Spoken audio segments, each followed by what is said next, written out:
Hi, my name is Tanya Breland. I am the founder of the Association for Aspiring Female Entrepreneurs, which can be found at aspiringbizowner.com.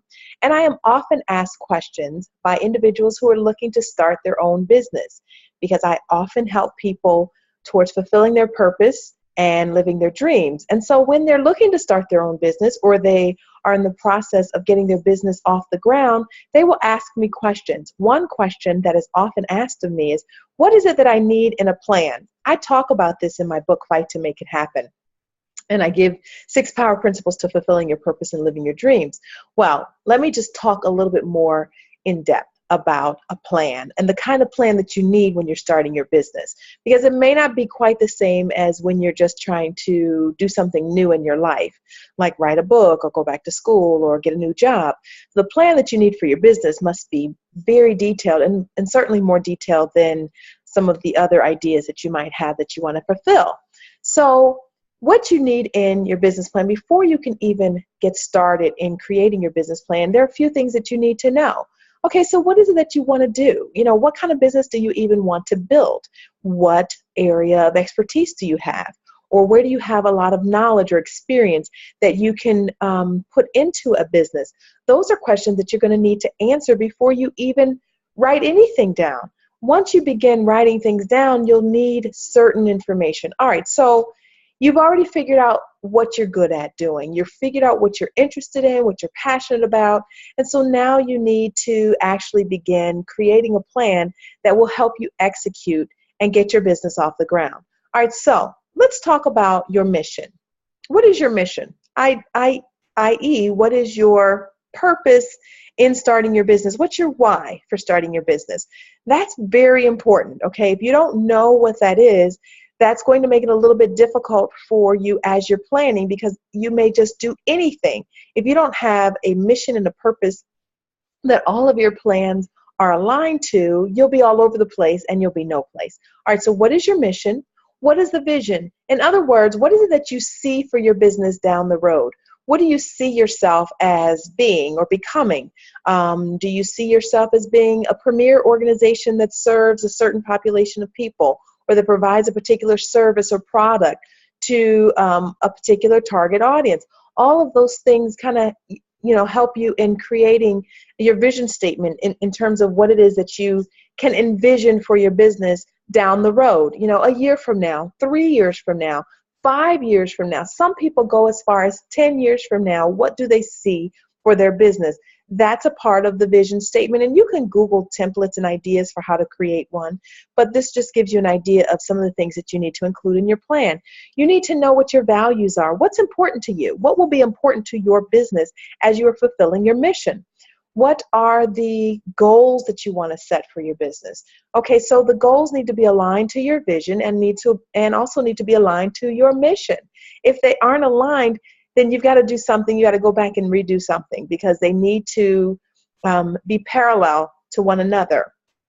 When you're setting goals, you need to set SMART goals. Those are goals that are specific, that are measurable, goals that are attainable, that are relevant, and that are time bound. And you've got to have strategies for how you're going to fulfill each of your goals. All right, not only that, you need to know who you are helping. Who is your business helping? Who is your target audience? Okay, we talk about that in another video, so I'm not going to get into all of that, but whose problem are you solving? Whose needs are you fulfilling in starting this business? So how are you going to operate your business? You need to know where you're going to operate your business. Is this a home-based business?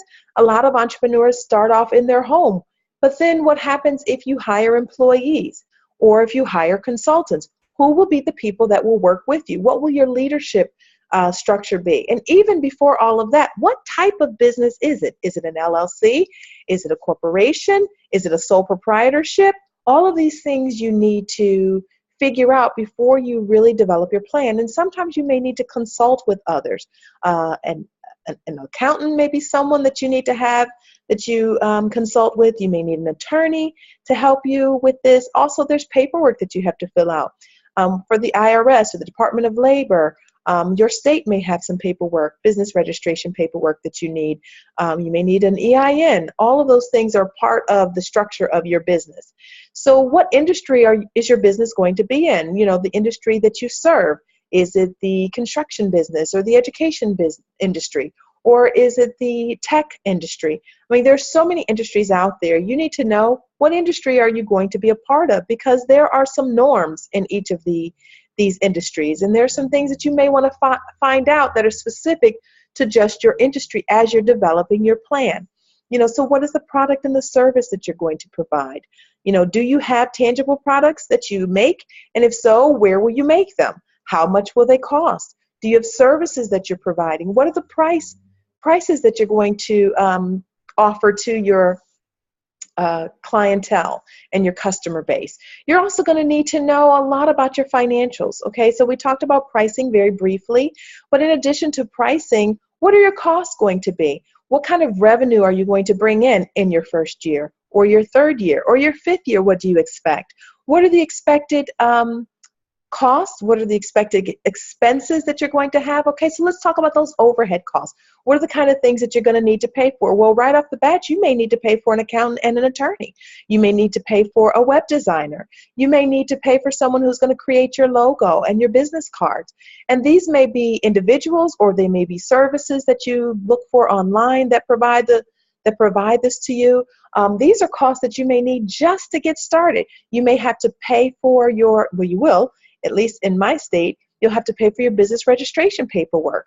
So these are costs that you're going to have even before you get your business going. So if you're going to be located in a particular area, you know, renting office space, leasing office space, or purchasing a building for your business, how much will that cost? Where will the money come from? Are you going to need investors? Are you going to raise the funds yourself? Or do you have the money? Or will you sell a product and or a service to generate the funds that you need to get your business off the ground? These are all the kinds of things that you need to consider and think about. And if you're going to write a plan, is your plan just to help you know the path that you're going to take?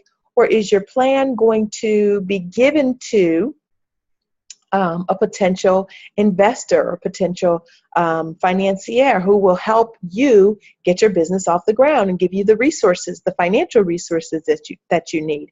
What are the anticipated profits that you expect to make? All of these things are things that you have to consider as you are developing your plan. Now, just like many people, many business owners, you can Google just about anything. You can go online, you can find all kinds of templates to create your business plan. And I haven't even talked about every aspect of your business plan, but I've talked about some very important components. You may have to talk about your leadership and your organizational structure. Who are the other individuals that are going into business with you, if there are any? You know, you have to think about everything, and everything needs to be put on paper in a well-developed, well-structured plan that someone can open and look at and be able to have a really clear understanding of what it is that you do, who you're providing your service for, what you expect to get from it, and what others expect to get from you, and how you are going to change the world and make life better for other people. If this information is helpful to you, I have more tips that I want to provide for you, and you can look these up on social media. You can also go to aspiringbizowner.com and join my network of people who are aspiring entrepreneurs.